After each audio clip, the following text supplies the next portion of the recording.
तर शेतकरी मित्रो, 12 डिसेंबर ते 8 जानेवारीपर्यंत सध्या तरी महाराष्ट्रात कसल्याच प्रकारे पावसाचा अंदाज नाही. जवळजवळ पूर्ण भारतामध्ये वातावरण कोरडे राहणार आहे. परंतु थंडीत जोरदार वाढ राहणार आहे आणि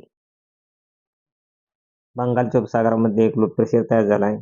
त्याचा प्रभाव काही राज्यामध्ये पडण्याची दाट शक्यता आहे. त्यामुळे काही राज्यामध्ये पावसाचा अंदाज देखील राहण्याची शक्यता आहे. तर शेतकरी मित्रांनो, बंगालच्या उपसागरामध्ये एक परत लो प्रेशर तयार झालेला आहे. तो लो प्रेशर हा 16-17 तारखेला तयार होत आहे आणि त्याचा प्रभाव हा महाराष्ट्रात तर सध्या तरी बिलकुल कसल्याच प्रकारे प्रभाव नाही. फक्त तो मदुराई, बेंगलोर, कर्नाटक या भागामध्ये त्या पावसाचा अंदाज राहणार आहे. तो पण 16, 17, 18 या तारखेला राहण्याची शक्यता आहे. तसेच शेतकरी मित्रांनो, परत एकदम जोरदार अशी थंडीची लाट ही कायम राहणार आहे आणि ही थंडी जवळजवळ 25 डिसेंबर पर्यंत सध्या तरी राहत आहे आणि ह्या लाटेचा प्रभाव हा महाराष्ट्रात बऱ्याच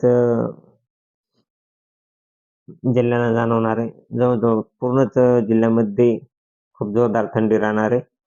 ही थंडी 4 ते 5 तर काही ठिकाणी 8 असे तापमान राहणार आहे. थंडीत कायम सातत्याने वाढ राहते आणि ही वाढ कायम राहणार आहे. 25 पर्यंत सध्या तरी ही कायम वाढ आहे आणि IMD मॉडेलनुसार पाहिलं असता ही थंडी 8 जानेवारीपर्यंत जोरदार राहणार आहे. परंतु सध्या पावसाचे वातावरण बिलकुल जरी नसले तरी बंगाल उपसागरामध्ये जो लो प्रेशर तयार झालेला आहे, त्याचा प्रभाव हा काही राज्यामध्ये होण्याची दाट शक्यता आहे. बेंगलोर, कर्नाटक या फक्त भागामध्ये. तर शेतकरी मित्रांनो, या लो प्रेशरचा प्रभाव हा फक्त 16 आणि 17 तारखेला